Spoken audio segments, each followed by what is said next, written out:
बच्चों आज जो है त्रिकोणमिति ट्रिग्नोमेट्री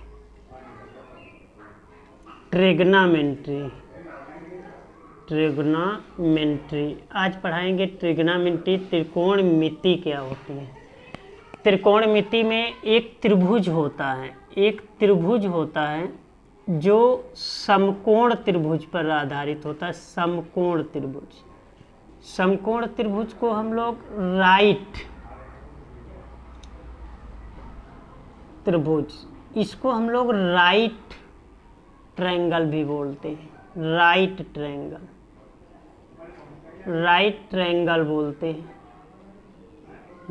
हैं इसको राइट ट्रायंगल बोलते हैं। राइट ट्रायंगल में क्या होता है कि कोई एक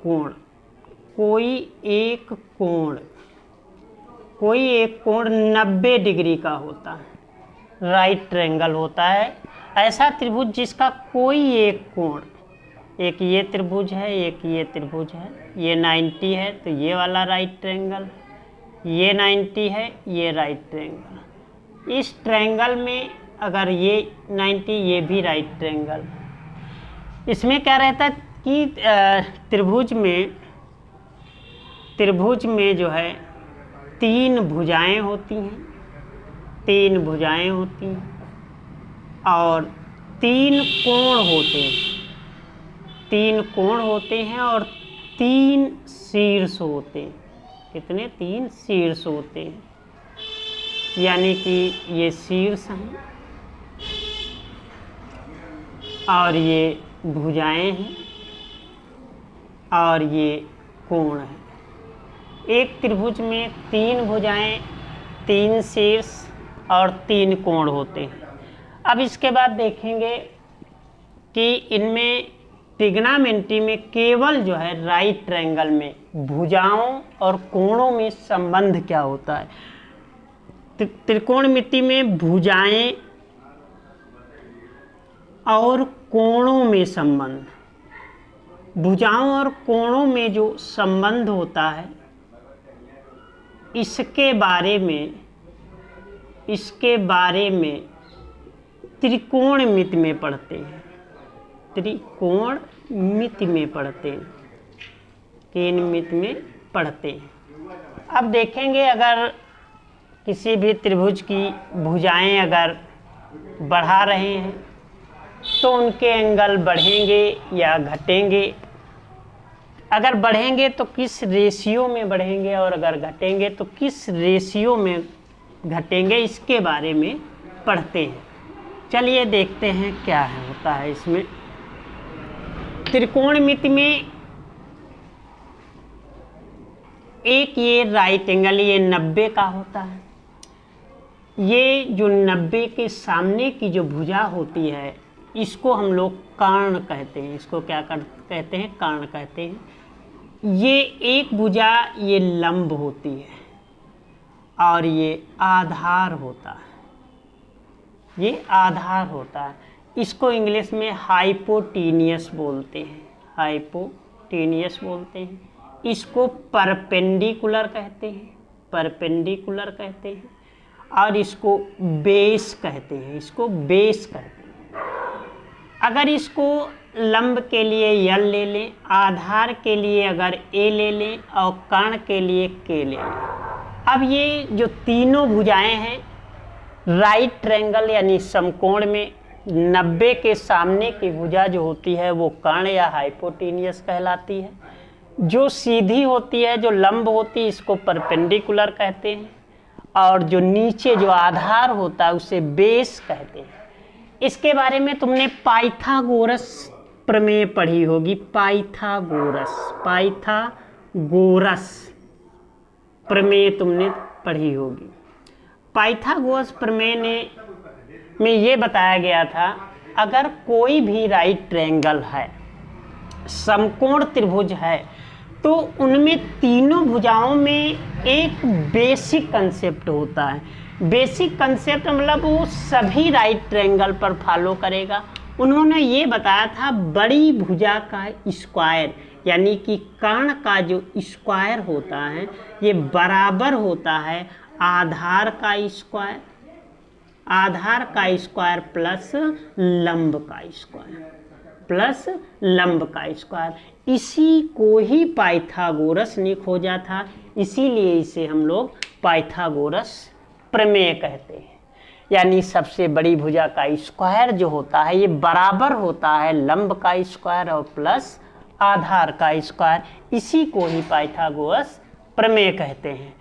अब इसमें अगर ये वाला कोण है, अगर हम थीटा ले लें, अब ये बताया गया था कि अगर ये भुजा बड़ी है तो ये एंगल छोटा होगा, जितनी ये भुजा छोटी होगी उतना ही ये एंगल बड़ा होगा। इसके बारे में भी देखते हैं कैसे। जैसे ये 90 है, सपोज कर लीजिए ये एंगल, ये अगर इधर देखो ये बड़ी अगर साइड है तो एंगल ये छोटा है, जैसे जैसे ये है ये एंगल बड़ा होता जाता है, ये बड़ा होता जाता है, ये एंगल बड़ा हो जाता है। यानी इसको θ1, इसको θ2, इसको θ3 मान ली, इसको θ4 मान ली। तो यहाँ पर हुआ θ1 less than θ2 less than θ3 less than θ4, इसी क्रम से ये चलता चला जाएगा। अगर 90 ये एंगल बना हुआ है जो लंब है भुजा, अगर लंब की तरफ अगर हम बढ़ते जाएंगे तो कोण देखा है कि बढ़ता, मतलब साइड जिसकी अगर बड़ी है एंगल छोटा है, साइड जैसे जैसे छोटी होती जाती है उसी रेशियो में एंगल छोटा होता जाता है। ये बात समझ में आ गई होगी। अब देखेंगे त्रिकोणमिति में क्या बताया गया है। अब त्रिकोणमिति में देखेंगे, त्रिकोणमिति में अगर दो चीज़ें क्लियर है, इसमें तीन चीज़ें हैं, यानी एक कर्ण है, एक लंब है और एक ये आधार है। ये आधार है, बेस है, आधार है।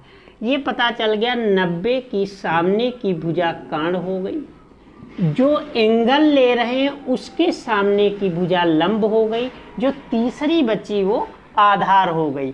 इसीलिए यहाँ पर तीन कोण लेते हैं जिनको हम लोग बोलते हैं साइन थीटा, एक ये कॉस थीटा और एक ये टैन थीटा होता है। तीन चीज़ें होती हैं, sine theta, cos theta, tan theta. अगर इसी का अपोजिट उल्टा लें, विलोम लें, तो साइन का जो है कोसेक थीटा हो जाता है, कोसेक थीटा। कॉस का जो है सेक थीटा हो जाता है, टैन का कॉट थीटा हो जाता है। इट मीन्स ये हुआ कि साइन जो है थीटा को अगर हम नीचे ले जा रहे हैं तो 1 कोसेक थीटा बोल सकते हैं। क्या बोल सकते हैं? Cosec theta.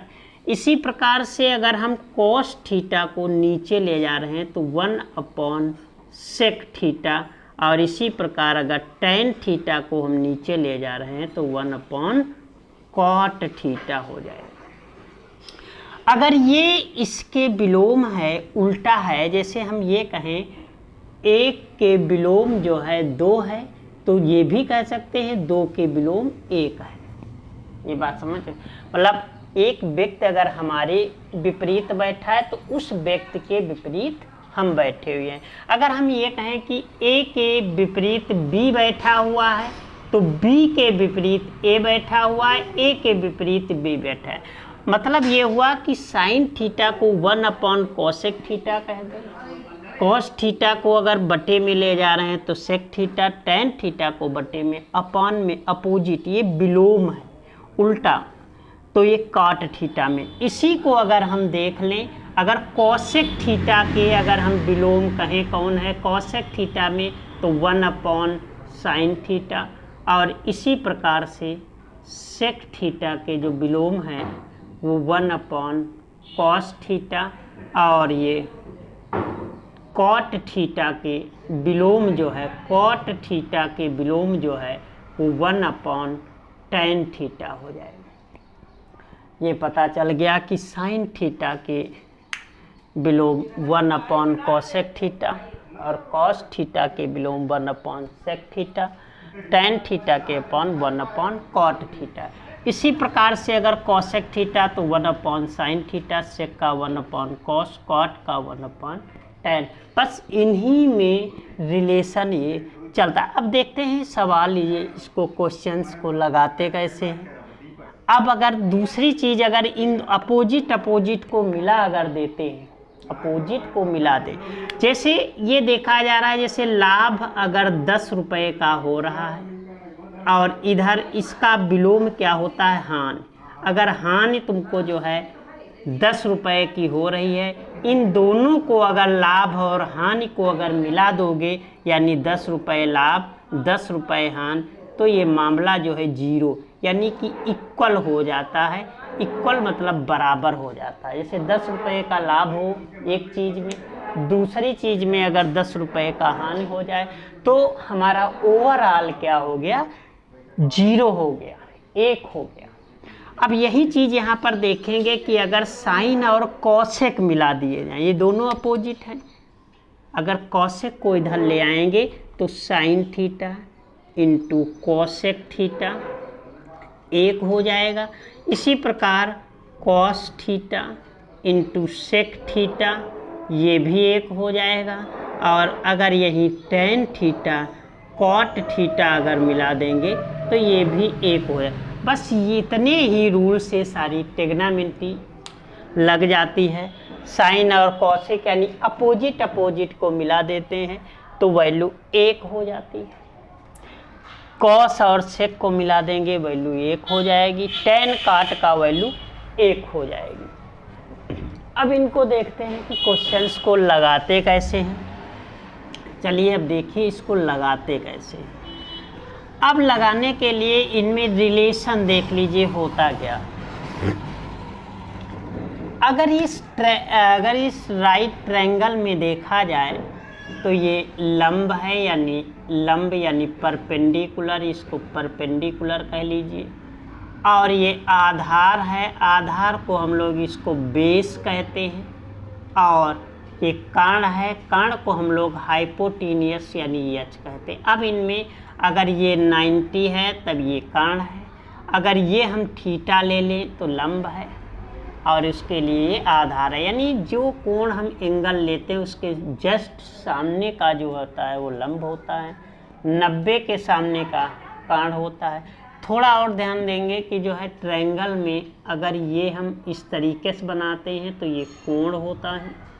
अगर इसी एंगल को हम थोड़ा सा इस तरीके से अगर बना देते हैं तो ये 90 डिग्री होता है। ये चिन्ह होता है और ये नंबर्स होता है। 90 ऐसे लिखते हैं, ऐसे लिखते हैं। अब इनमें रिलेशन देखेंगे। अगर हम साइन थीटा के लिए लेंगे, क्या लेंगे, साइन थीटा, तो साइन थीटा के लिए क्या होता है, ये साइन होता है, ये साइन होता है साइन थीटा के लिए।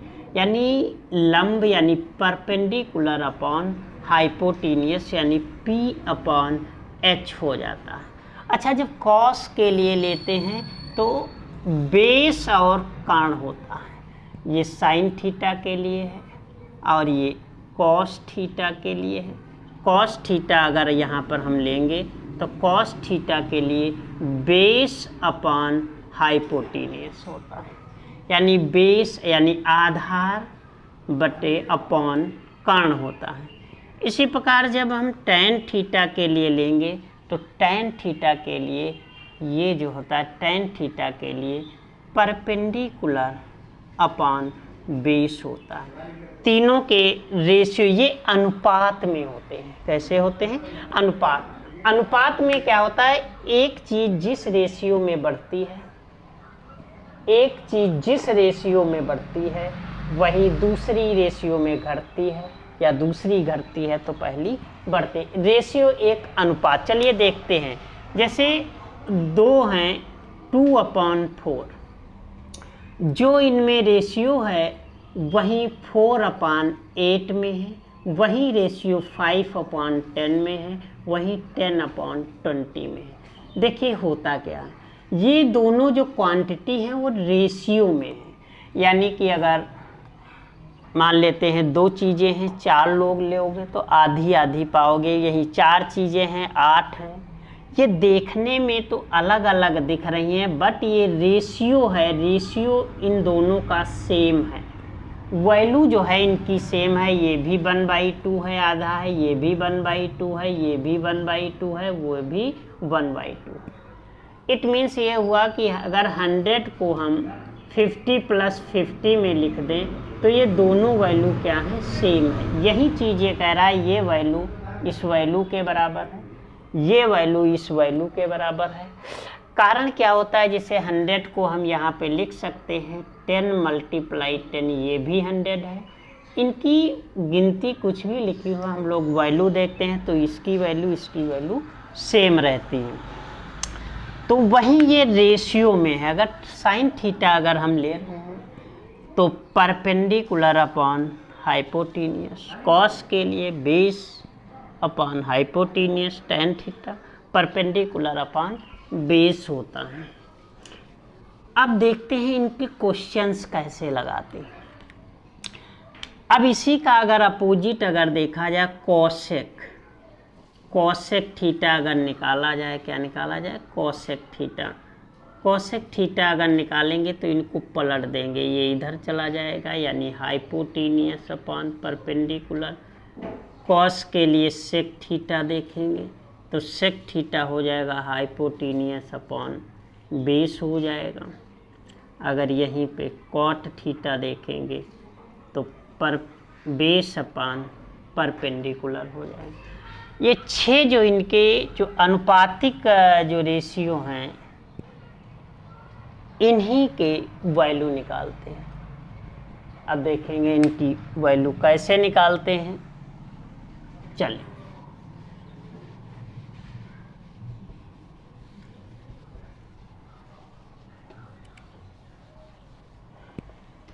यहाँ पर एक दिया रहेगा, जैसे ये एक त्रिकोणमिति है, पहला टाइप फर्स्ट स्टेप में इस तरीके से दिया रहेगा। इसका दे देंगे 3 दे देंगे और ये 4 दे देंगे और कहेंगे कि फाइंड करिए वैल्यू जो है साइन थीटा कितना होगा, कॉस थीटा कितना होगा, टेन थीटा कितना होगा, सेक थीटा कितना होगा और कॉट थीटा कितना जो है कॉसेक थीटा कितना होगा और कॉट थीटा कितना होगा। इनकी वैल्यू फाइंड करानी होगी। अब देखते हैं कि इसमें 2 साइडें हैं, अगर इसको हम A B C, अब अगर हम देखेंगे 2 साइडें पता है, तीसरी साइड निकालते कैसे। तीसरी साइड के लिए ये हाइपोटेन्यूस है और ये परपेंडिकुलर है और ये बेस है। इसी में हाइपोटेन्यूस के लिए निकालते हैं H के लिए पाइथागोरस थ्योरम से, काहे से, पाइथागोरस थ्योरम थे, पाइथागोरस प्रमेय से। पाइथागोरस प्रमेय में से कैसे निकालते हैं, हाइपो H का स्क्वायर इक्वल टू होता है बेस का स्क्वायर प्लस परपेंडिकुलर का स्क्वायर।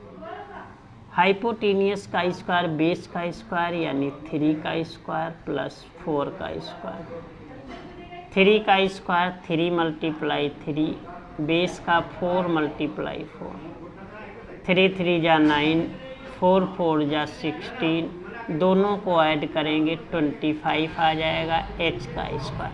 इस टाइप से इसको बना लेंगे, इसको 5 का स्क्वायर लिख सकते हैं, H का स्क्वायर लिख सकते, स्क्वायर से स्क्वायर H = 5 है। जैसे ही हाइपोटेन्यूस 5 आ जाएगा, इनको निकाल लेंगे। साइन थीटा के लिए हमने क्या कहा था, ये साइन का होता है यानी कि 4/5 हो गया। कॉस के लिए हमने बताया था बेस अपॉन हाइपोटेन्यूस यानी 3/5 हो गया। टेन के लिए बताया था ये जो है परपेंडिकुलर अपॉन बेस यानी 4/3। अब इन्हीं का अपोजिट कर देंगे। सेक किसका अपोजिट है, कॉस का, पलट देंगे 3/5/3 कर देंगे। कॉसेक किसका होता है, साइन का होता है, पलट देंगे, 5/4 कर देंगे। और काट किसका, टैन का होता है, पलट देंगे, 3/4 कर देंगे। यही 6 रेशियो निकल आते हैं। इस तरीके से क्वेश्चंस लगाते हैं। अब कि यहाँ पर जो है परपेंडिकुलर और बेस दे दिया था, अगली बार में क्या करेगा, हाइपोटेनियस और बेस दे देगा, यानी कर्ण और आधार दे देगा। ये पाइथागोरस थ्योरम का ध्यान रखें। पाइथागोरस थ्योरम में कुछ नहीं है, समकोण के लिए लागू होती है।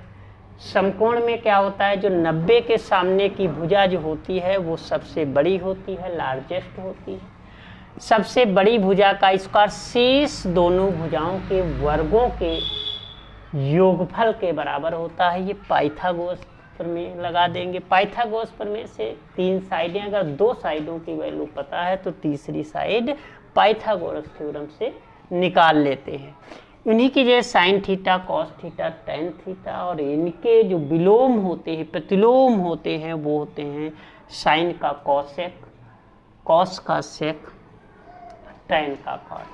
3-4 बार रिपीट करेंगे, आ जाएगा। इनके बारे में साइन के लिए, कॉस के लिए, टैन के लिए और सेट, ये पहला टाइप होगा। इस तरीके से क्वेश्चंस देंगे, ये निकाल दें।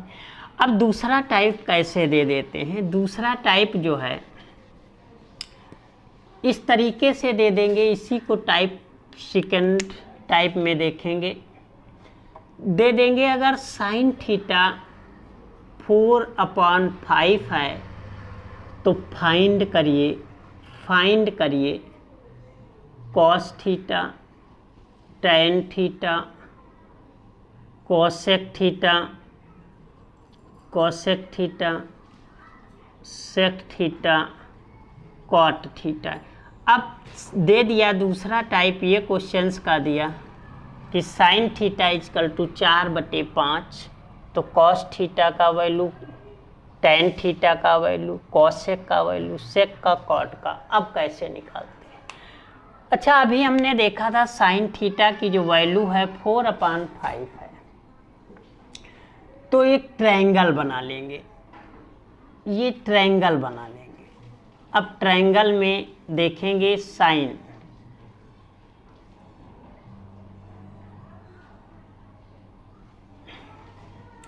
अब साइन में हमने क्या बताया था, ये और ये दोनों दिए रहते हैं, यानी कि ये परपेंडिकुलर, ये हाइपोटेनियस, ये बेस।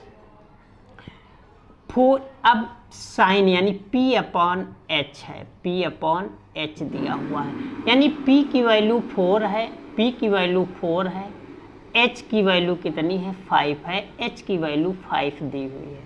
अब ये दोनों वैल्यू दी हुई हैं, यानी 4 और 5 परपेंडिकुलर हाइपोटेन्यूस दिया है। बेस कैसे निकालेंगे, इसके लिए पाइथागोरस प्रमेय लगा लेंगे। क्या लगाएं, पाइथागोरस प्रमेय लगा लेते हैं, पाइथागोरस प्रमेय लगा लेते हैं। पाइथागोरस प्रमेय में कुछ नहीं है, जो सबसे बड़ी भुजा का स्क्वायर यानी हाइपोटेनियस का स्क्वायर जो है वो बेस का स्क्वायर और प्लस परपेंडिकुलर का। हाइपोटेनियस 5 का स्क्वायर दिया हुआ है, बेस का स्क्वायर जो है, बेस का स्क्वायर यानी कि यही निकालना है बेस का स्क्वायर, और परपेंडिकुलर यानी 4 का स्क्वायर, इसको इधर भेज देंगे तो 5 का स्क्वायर माइनस 4 का स्क्वायर बराबर बेस का स्क्वायर। 5 × 5 माइनस 4 × 4 बेस का स्क्वायर। ये 25 माइनस 16 हो गया, इक्वल टू आ गया बेस का स्क्वायर। ये अगर लेस करेंगे तो 9 आ जाएगा, 9 इक्वल टू बेस का स्क्वायर। अब देखते हैं कि इक्वल चीज़ में क्या है, पावर पावर कैंसिल, सेम है तो कैंसिल हो जाती है। तो 9 को हम 3 का स्क्वायर लिख लेंगे, बेस का स्क्वायर लिख लेंगे, स्क्वायर कैंसिल, तो बेस पता चल गया कि 3 आ गया, बेस हमने 3 कर लिया। अब कुछ नहीं है, कॉस निकालना है, कॉस के लिए बताया था बेस अपान हाइपोटेनियस होता है, यानी कि 3/5 हो गया। tan के लिए क्या होता है, perpendicular upon base, perpendicular upon base, perpendicular upon base, यानी 4/3 हो जाएगा। cosec के लिए साइन का अपोजिट होता है, यानी कि हाइपोटीनियस अपॉन परपेंडिकुलर, यानी 5/4 आ गया। सेक ये कॉस का अपोजिट होता है, कॉस का अपोजिट यानी हाइपोटीनियस अपॉन बेस, तो ये हो जाएगा 5/3। अब कॉट थीटा के लिए tan थीटा का अपोजिट होता है, tan थीटा का यानी base upon perpendicular, base upon perpendicular यानी 3/4। दूसरे टाइप में इस तरीके से दे देते हैं और इसी हिसाब से ये लगाते हैं। अब तीसरा टाइप देखेंगे कैसे आते हैं, तीसरा टाइप फिर कैसे लगाते हैं। तीसरे टाइप में क्या होता है कि तीसरे टाइप में दे देते हैं कि तीसरे टाइप में